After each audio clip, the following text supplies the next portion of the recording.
Donc pour préparer la couronne, première chose, on met les traits laser. Ces traits là sont à l'extérieur.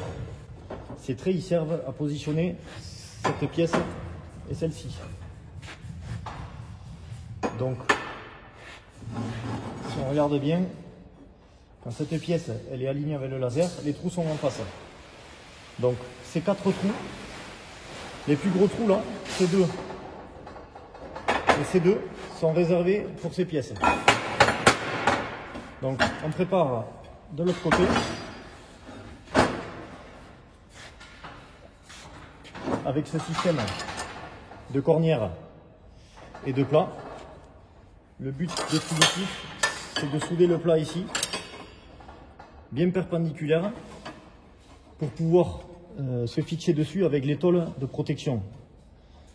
Donc pour y arriver, on utilise cette cornière avec les pincettos de manière à être d'équerre et à fleur. Donc ici, on a l'exemple avec 3 cornières qui sont déjà positionnées. Et donc avant de souder, on s'assure bien sûr que c'est bien d'équerre. C'est le principal.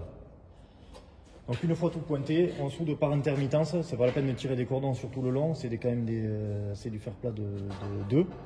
Donc on fait des petits cordons comme ça en évitant de souder en face des écrous.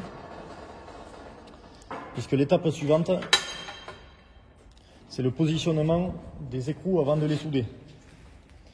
Donc on fait attention, il y a 4 trous plus grands qu'on évitera.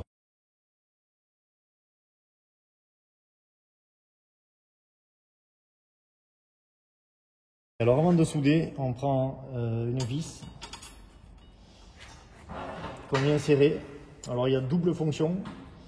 Il y a d'une part pour le maintien pendant la soudure, d'autre part ça évite des gratons de rentrer dans le filetage, parce qu'il n'y a rien de pire que d'avoir un graton et de ne plus pouvoir visser la vis.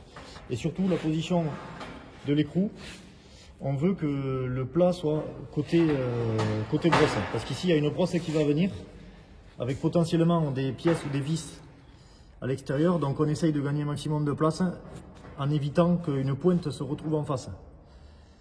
Donc on se débrouille pour mettre des plats vers le rotor. Et alors ici il y a double fonction, il y a vers le rotor et vers le plat. Parce qu'ici aussi à la fin il y aura des vis qui vont venir. Il faut faire attention à ça. Donc ensuite on vient pointer